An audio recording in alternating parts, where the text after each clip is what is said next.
I always remember loved reading. I loved reading as a child. I was sent to different schools because nobody could teach me. They couldn't figure out how to teach me because I was so quick at catching things.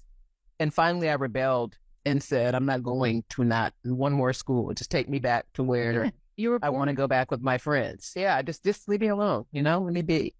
I would say by the time I got to high school, I hated school. And I realized now looking back, I hated it because it felt hard. It was the first time I had ever experienced anything that felt hard to me in school. And I didn't like that feeling. And I really realize now executive functions were very weak. My executive functions were pretty weak. The ones with planning and organizing and, those types of things. I was impulsive. I could get stuff done, but it wasn't with a plan. It was just kind of impulsive. I would, I would think about something and I might go do it.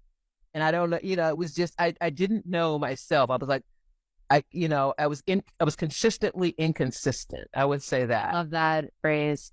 So you were so smart growing up that you compensated for your lack of executive functioning skills, and then it caught up to you in high school, and you floundered because you didn't. I did. I floundered in math. That was my worst subject. I got to geometry, and what I realize now is like if it doesn't make sense to me, I can't make it make sense. Like make it make sense. They say that word, like make it make sense. If you can make it make sense, then I'm good. But geometry, I was like, I don't get it. Like, I don't care about parallelograms. I just don't, so what? Like, what am I ever going to use it?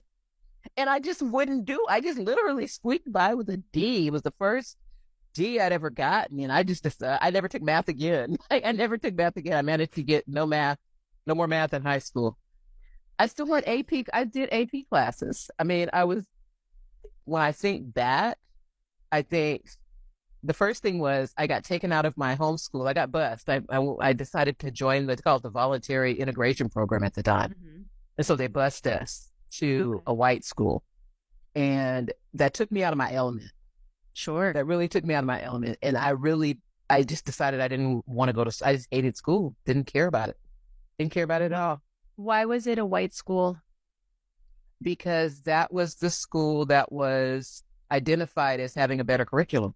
And so and then what happened, I moved when I was in the 9th grade, I moved into a new neighborhood and all my new friends were going to this school. And so that's why I decided to go to that school. Okay. And then I wanted to quit and go back to my neighborhood school. My mother wouldn't let me until the semester was over. And I just, and by that time I was just done. I was like, well, whatever. I don't care about school period. So I just kind of cruised through. Okay. So you graduated high school. Graduated high school. I got married. Okay. I got married. I became an adult. I started adulting right away. Okay. I started adulting. I went to night school. Okay. My husband worked at McDonald's. Okay. He was a manager. And I went to medical assistant school at night. And I actually worked at what they call the Naval Ocean Systems Center here, which is a submarine base. And I worked for the guy that developed the Tomahawk missile. Like I did some really interesting things as a youth, right? Like I was 18 years old. That must have been really fascinating for you. It was fascinating. It was as boring as I don't know what. All I did was I made these tapes that, this is with the reel-to-reel tapes. I had to do something with some tapes. That's all I remember. I had top secret clearance to do this thing with some tapes.